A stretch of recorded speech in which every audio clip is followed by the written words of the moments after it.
Ministro Marco Aurélio Mello, seja bem-vindo à Rádio Bandeirantes, ao Band News TV. Estamos numa transmissão simultânea aqui no Jornal Gente. Qual é a avaliação do senhor sobre essas palavras do presidente Lula? Bom dia. Bom dia, Thaís. Bom dia, Cláudio Humberto. Bom dia, Pedro. O que nós temos e nos vem da lei das leis do país, que é a Constituição Federal, princípios que regem a administração pública. Aí nós temos a legalidade, nós temos a impessoalidade, nós temos a moralidade, temos a publicidade, decorrendo da publicidade se chega à eficiência. Para mim, como eu disse ontem, foi um ato falho do presidente da República. Ele não pode estar convencido de que os votos dos integrantes do Supremo devem ser sigilosos. Nós temos que a publicidade, o Supremo é a administração pública espécie, e mediante essa publicidade é que se chega à eficiência. Não há campo para o mistério na administração pública gênero. O contribuinte, mediante informações que os veículos vão proporcionando, tem o direito de acompanhar o dia a dia da administração pública. É assim que nós progredimos e chegamos ao Brasil sonhado, se é que nós, na nossa geração, teremos esse Brasil. Ministro, muito bom dia, bem-vindo ao nosso programa. Ministro, como o senhor faz falta no Supremo Tribunal Federal, viu? Cá para nós. Mas, olha, eu queria saber o seguinte, o senhor conhece muito bem aquela casa, passou lá há muitos anos e tal. A informação que eu tive é que o presidente fez uma gentileza aos ministros que são ligados a ele no Supremo Tribunal Federal, e que ele havia prometido botar esse bode na sala, né?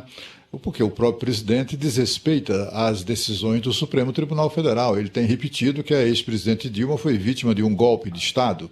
Isso é uma afronta, inclusive, às instituições que ele agora diz que precisam ser defendidas, preservadas, etc. É uma afronta ao próprio Supremo Tribunal Federal, ao Tribunal de Contas da União, ao Congresso Nacional, enfim. A presidente foi julgada e condenada num processo absolutamente legítimo e constitucional.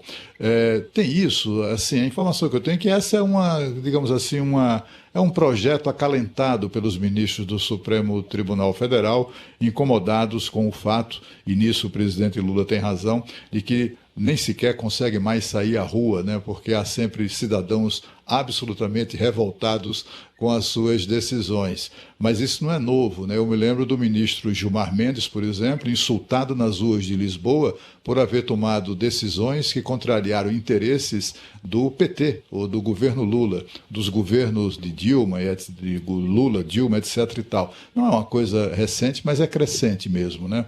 O senhor acredita nisso, que essa é, no fundo, a intenção do Supremo Tribunal Federal de alterar o sistema de votação para o voto secreto?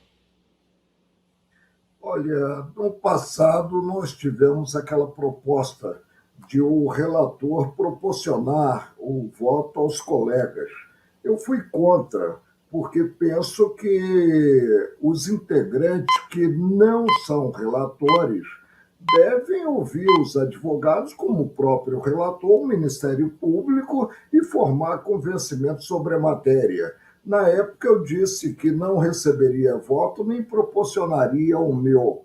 Agora, o futuro presidente do Supremo, o douto ministro Luiz Roberto Barroso, preconizou também naquela época que nós nos reuníssemos antes de qualquer deliberação para alinhavar um entendimento. Também fui contra esse ponto de vista, porque a espontaneidade ela deve ocorrer e cada qual deve votar segundo o convencimento, segundo a boa técnica que tenha e também a formação humanística. Eu sempre votei na bancada de improviso e fui, bom, todos sabem disso, fui um espírito muito irrequieto. Lembro-me que em votações simbólicas o presidente indagava a divergência e o espírito irrequieto levantava o dedo e divergia, e que revelava uma nova concepção sobre o conflito de interesses. O que é o colegiado? É um somatório de forças distintas. Nós não estamos, eu não estive em um colegiado durante 42 anos, comecei em 1978 no TRT do Rio de Janeiro, fiquei, como você disse, muito tempo no Supremo, 31 anos, saí na 10ª hora com cartão vermelho, vai para casa e vim para casa. Eu sempre me mostrei aberto a ouvir os senhores advogados e evoluir, se tivesse que evoluir sobre uma certa matéria, dando a mão à palmatória. Os ministros do Supremo estão sendo hostilizados. O Supremo realmente está na vitrine e aí o estilingue funciona. Mas eu próprio nunca fui hostilizado. E sou de ir ao mercado, sou de ir ao comércio, circular sem qualquer segurança. E sempre prestei contas aos contribuintes. E se fosse de alguma forma hostilizado, eu reexaminaria os meus pontos de vista para evoluir, se fosse o caso. Ministro, há uma discussão, acho que na crônica política hoje, sobre o tamanho da notoriedade dos ministros do Supremo Tribunal Federal. Tem gente que fala que são mais conhecidos os 11 ministros do Supremo do que os 11 titulares da seleção brasileira. O senhor já deve ter ouvido isso. O senhor acha que essa notoriedade, de alguma forma, atrapalha o desempenho da função de ministro e exerce algum tipo de influência, de pressão na hora da decisão final? O senhor acha que ela tem mais fatores favoráveis, na medida em que a sociedade consegue, de alguma forma, fazer com que a sua forma de pensar chegue ao ministro, ou fatores desfavoráveis, porque às vezes empareda ministros nas suas decisões? O integrante do Supremo ocupa uma cadeira vitalícia. E ela é vitalícia justamente para que ele atue com desprendimento. Momento, por exemplo, ideal para agradecer-se a indicação é o momento antes de pôr-se a capa sobre os ombros. Eu não creio que possa haver uma repercussão negativa, considerado o movimento da própria sociedade, quanto à participação dos integrantes do Supremo. Nós devemos estar antenados e perceber a repercussão dos nossos atos. A atuação do integrante do Supremo é uma atuação vinculada ao direito aprovado pelo Congresso Nacional. O integrante interpreta a lei e soluciona em nome do Estado, personificando o Estado julgador soluciona a controvérsia. Isso é que é importante, que cada qual perceba a envergadura da cadeira que ocupa. As 11 cadeiras do Supremo são as cadeiras mais importantes da República. Tanto assim que o Supremo pode caçar ato do Congresso Nacional, pode caçar ato também do presidente da República. E não há um órgão acima dele para rever as respectivas decisões. Isso apenas cobra uma responsabilidade maior daqueles que participam dos julgamentos. Ministro, tem muita discussão a respeito do Supremo, né? E agora, como se colocou ainda mais luz nessas regras todas, eu queria ouvi-los com a sua experiência, se o senhor acredita que é preciso mudar alguma coisa. Mandato para ministro do Supremo, televisionamento online, ao vivo, das sessões de julgamento. Tem mais alguma coisa aí que o senhor imagina que deva ser alvo de uma reflexão maior ou alguma mudança para a gente melhorar ainda mais o nosso Supremo Tribunal Federal? Penso que não. O sistema é um sistema experimentado. E aí nós temos que, se busca tanto quanto possível, deixar os integrantes fora da política do Congresso Nacional, da política governamental. O televisionamento, a TV Justiça, o projeto saiu do meu gabinete e eu acabei posteriormente, quando eu fui presidente, em 2002, acabei posteriormente sancionando a lei em substituição ao presidente Fernando Henrique Cardoso. O que houve com a criação da TV Justiça? Aproximou-se o judiciário da sociedade e a sociedade do judiciário, onde ela é aberta, o cidadão comum, inclusive, acompanha o dia a dia dos julgamentos, já que o direito rege a vida em sociedade, a vida gregária. Nós não damos um passo sequer sem estarmos submetidos a uma regra jurídica. Isso é muito bom porque proporciona segurança aos cidadãos em geral. E penso que o contribuinte tem direito a saber como votou o integrante do Supremo e como se pronunciou, afinal, o próprio colegiado. Repito, colegiado é somatório de forças distintas e cada um deve atuar com espontaneidade, apenas se curvando à própria consciência e à ciência possuída.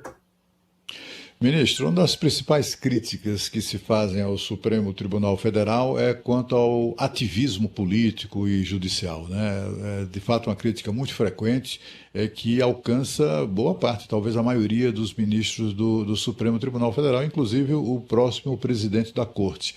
E eu queria saber qual a sua avaliação disso.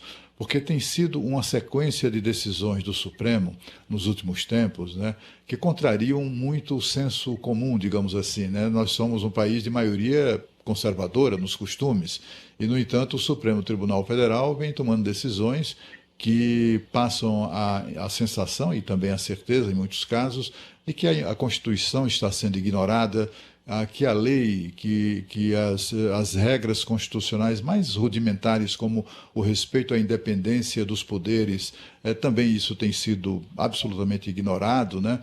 O Supremo vai lá e simplesmente legisla, né? Alterando leis ordinárias e contrariando, inclusive, a Constituição, caso agora do marco temporal. Como o senhor avalia isso? O que está acontecendo com o Supremo Tribunal Federal? Cláudio Humberto, na bancada, quando estava na bancada, falei várias vezes que devíamos observar a autocontenção. Eu admito que em algumas situações, por isso eu alertei o colegiado, em algumas situações se avançou em demasia. A República está assentada em um tripé formado pelos três poderes, que são independentes e devem ser harmônicos. E cada poder tem a sua área de atuação. Isso precisa ser observado. Foi o que eu disse, não é o fato de o Supremo não ter um órgão acima dele para rever as respectivas decisões que o levará a forçar a mão e a decidir à margem do arcabouço normativo aprovado pelo Congresso Nacional. A interpretação tem limite. A atuação do integrante do Supremo é uma atuação vinculada ao direito posto e deve conciliar o integrante do Supremo os três institutos, a lei, o direito e a justiça, e fazendo, portanto, a almejada justiça. Isso é que se espera de cada qual daqueles que hoje compõem o Supremo, que atuem percebendo o horizonte nacional e buscando o melhor em termos de cidadania. Ministro, o senhor defende que uma mulher seja indicada para a vaga que será aberta agora com a aposentadoria da ministra Rosa Weber? Olha, eu penso que já disse isso também, que o presidente acabou de indicar uma grande advogada para o Superior Tribunal de Justiça, que não seja um pretexto para nós voltarmos ao que houve no passado de ter-se apenas uma mulher, que foi indicada pelo presidente Fernando Henrique Cardoso, a ministra Ellen Grace. Cometerá o presidente da República um ato falho se diminuir. Já não há proporcionalidade, porque 9 são os homens e 2 as mulheres hoje. Se diminuir a bancada feminina, o equilíbrio decorre do somatório de forças distintas. E precisamos tanto quanto possível, caminhar para uma igualização na composição da Suprema Corte. Eu penso que o presidente deverá estar atento e realmente escolher um grande nome do gênero feminino para integrar o Supremo. Ministro Marco Aurélio Mello, né? Sempre ministro do Supremo Tribunal Federal. Bom ouvi-lo aqui na Rádio Bandeirantes e no Band News TV. Bom dia para o senhor, obrigado pela entrevista, até uma próxima. Muito obrigada, ministro. Bom dia, Pedro. Eu estou aposentado, mas não inativo. Não parti para digladiar com os advogados, meus colegas hoje advogados. Estou apenas atuando em parceria com uma filha, que é procuradora aqui do Distrito Federal, atuando na área dos pareceres. E muito satisfeito com essa fase. Hoje eu tenho tempo para minhas leituras, para os meus filmes, minhas séries e para os meus livros. E também para o almejado lazer que todos nós precisamos. Um abraço, ministro Marco Aurélio Mello, esteve ministro. conosco nessa manhã, aqui no Jornal Gente, que tem sequência a partir de agora, às 9h27 pela Rádio Bandeirantes. No Band News TV, vem aí o Manhã Band News, hoje apresentado pelo Diego Sarza.